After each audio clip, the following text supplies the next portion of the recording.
shades. It definitely had shades of it, didn't it? If he had worn a bandana, then case closed. But yeah, it did remind me of that, just in the sense that it was so dramatic and it was like his last gamble. Finally, we got to see Mitch's balls. Not literally. And this was when we saw Jared's sweaty old armpits too. But gross. Mitch, rest in peace. Yeah. Don't you think, what an amazing player? You hated Mitch last week. I know, but I hated him, but I thought he was playing the game very well. You texted me yesterday to say, I'm watching live feed and Mitch is fucking sly. He is sly. But I think the thing is, once his game was exposed and he was under the cosh, he came out fighting, and although it didn't quite work for him, he had a fucking good bash at it. He can at least say to his friends and family, whoever, I had a fucking go, which is more than... Joel did nothing. He did absolutely nothing, and that's why he stayed. Mitch, you are a true gamer. Well, and that's the first time we've said that this series. He's a true gamer. Yeah, he is quality. Yeah, he is good. Joel's highlight was that stupid date. Oh, God. So Mitch put the third wheel on blast, sold out his best friend, and then... oh, hold on. Yeah. Tim said, finally the real Mitch stands up. And then, I'm so what right now? I'm so turned on right now, Tim said. Oh, yeah, and I think Nikki said she was moist as well. Oh my God. It's funny, isn't it, how the non-strategic players are turned on by the strategy. I think Nikki and Tim, they love that fucking format. Yeah, I agree. And then Mitch said, it's time to be the mad scientist. Raoul said, I've been sitting here trying to be your friend. You're not really his friend when you put him on the block, are you? So there. And then Raoul said, I don't shoot to miss. And to be fair, he didn't. Mitch did go. And then Nikki was trying to convince Tim to work with Mitch. Do you think Tim will regret voting Mitch out of the house? Or was it Tim's finest hour? Well, I guess Nikki was trying to save Mitch for one thing. That was her... Nikki loves Mitch. Yeah, reason behind saying that. Obviously, Tim doesn't feel that way, does he? Tim said, I'm getting away with what Mitch didn't. Which is true. Yeah.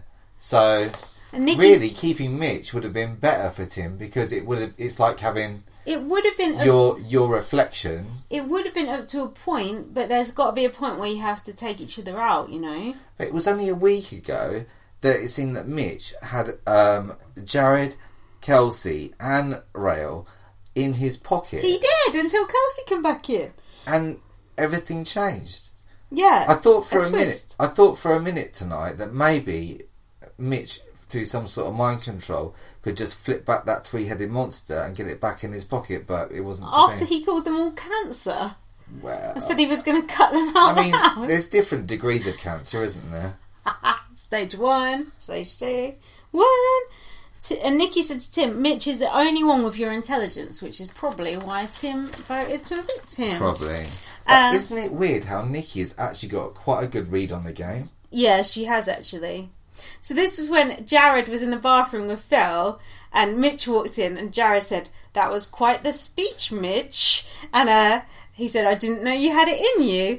And Mitch was like, well, now you do. And then Jared said, do you still want to be friends outside the house? And now we've got cancer. And Mitch said, well, cancer can be treated.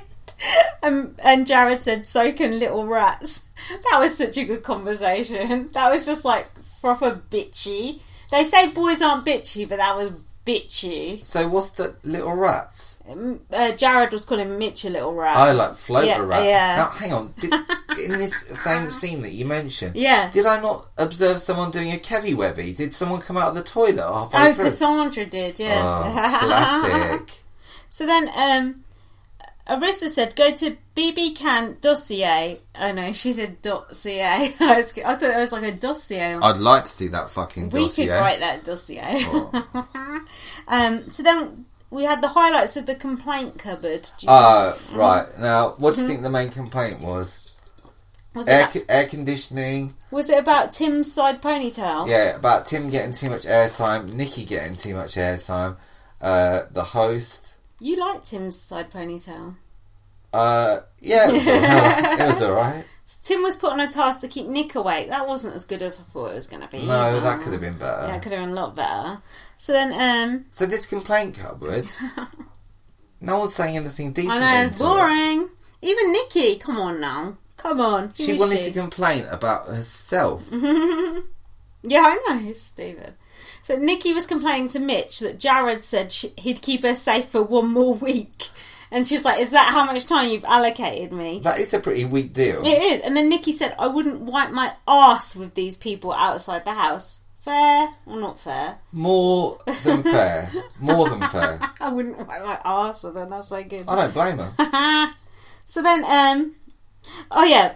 Then Mitch called a house meeting without the 3-headed monster. Right, now, that's always a fraught situation. Yeah. What was the location? He did this, like, the maths and the science. Oh, right. Now, as he was doing it, I wrote down cartoon science.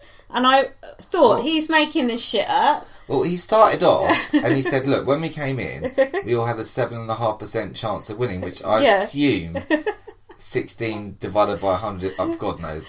And then exactly, he went on, you don't know. through using Maltesers, he went on... It's always sweets, isn't it? It's like he was selling a house. It's like, right now, if you do what I tell you, you're going to have a 1 in 1.5 chance of winning. 1 in 1 chance. And 100% for the brick voucher. But as he was doing it, you said this is like Walt or something. And I said, I thought this is fake. And then he admitted it was fake. But Tim didn't know. He said, I need a towel to masturbate under. Is that an acceptable thing to say on Big Brother Canada? Yeah, because he was so turned on by the fake maths and the science of it all. But why do you need He loves the strategy. Where he comes from, all you've got is actressing, showboating, dressing up in stupid clothes, and doing crap tasks. Now he's got backstabbing, lying, all sorts. But why would you masturbate under a towel? Well, would you want to do it just in front of the cameras? But a towel? Can't you just do it into a duvet or something? Into a sock? I don't know. Look, it's a private matter. I don't know. Maybe go to slice.com for more information. So then Jared came in and he was like, dinner is ready. Right, now, do you think dinner really was ready? Or not? Personally... What was Jared cooking up? Bile. Unintelligible lasagna. He's still getting the subtitles. Yeah. But Nikki doesn't. You keep squinting when the subtitles are on. I find it hard to read. They are hard to read. So then, then Joel started campaigning, which was boring, and he said everything Mitch has been saying is just words. What else can people say other than words? Don't even make sense. That's like saying, all of what's his name? All Mitch's strategy is just maths. Yeah, no, it's even more stupid than that. Alright, it's all chocolate based. Yeah, it makes no sense. Everything is just words. So exactly, and then Mitch was offering incentives, a la Vanessa Russo. Right now, what he'll offer you 8 weeks. Yeah. In the Bahamas. Oh yeah, he said to the brother to Phil, me and Nikki come as a package deal. If there's ever a triple eviction, we'll say, I think that was quite a good deal. I don't know why the brothers didn't go for that. What has Joel offered them? Fuck all. Listen, when you watch Big Brother, 9 times out of 10, when people make deals, you'd be like, look, I'll keep you safe for 2 weeks, 4 weeks, 1 week. I'll do this. I won't backdoor. Normally it's like, no backdoor, right? And they go, no backdoor. That's the end of the conversation. Mitch gave a very comprehensive and detailed list of what he would and wouldn't offer. I thought that was very unusual. It was very specific. But sometimes when you listen to Rob Cesnina, he says, like, the people who campaign the most, they fuck themselves up because they look like a good player just because they're doing all that. Whereas if you just, as Joel said, lay low, just keep your mouth shut, they just keep you because you're weak. Is that true? Well, he was laying low until Kelsey saw him tittle-tattling on the feeds. So then... Mitch said to Phil, I'll never put you up. But you said, what about Nick? Maybe he'll put him up. And it's true. It's true. I thought that was good. Judas. Phil's party animal t-shirt. Eek or chic? It's not for me. It's not for me personally. Phil is obsessed with slogan t-shirts, hats. Like, is he in like the mid-90s or something? Those slogan t-shirts are out. All are wearing shit like that. They're all sponsored by God alone knows what. How come they're allowed to have all these brands in Big Brother Canada? I've seen Joel in an Adidas t-shirt. You ain't allowed that shit on BBUS. Or BBUK. You had to put sellotape masking over it. tape over it. Remember, Donnie had to have masking tape over his hat. How come BB Can? What, over the bald eagle? BB Can brands. I don't know. What brand would Donnie wear? Apple pie. So then, blah blah blah. Yeah. I can't read my writing at this point. All right. Well, where did we get to? We done the veto, right? Yeah. Hold on. What? Everybody what? Strategizing. So whoever got evicted would be the first member of the jury. Blah blah blah. So this was the eviction speeches. Joel said, "You're all above average human beings." Another crap speech. And he said... It's definitely not true. He did like a rhyming speech, and one of the rhymes was, "I'll make some meals." Yeah, but you also lick the plate afterwards like a fucking animal, so fuck you, Joel. Now, we have done this plate licking thing. I've done it on Twitter, but not on the podcast. All right, well, let's unpack it. Lindsay was watching the live feed, and she saw... Now, we don't know what he was eating or why he did it.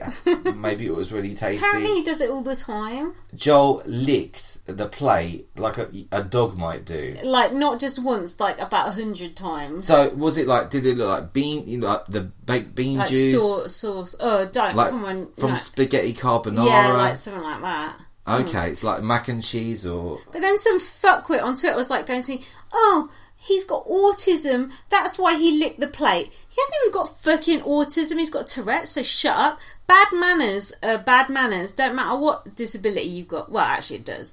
But anyway, this person was just being an arsehole. Licking that plate was absolutely disgusting. The most disgusting thing I've ever seen in the Big Brother house. Well, he must have been very hungry. Yeah.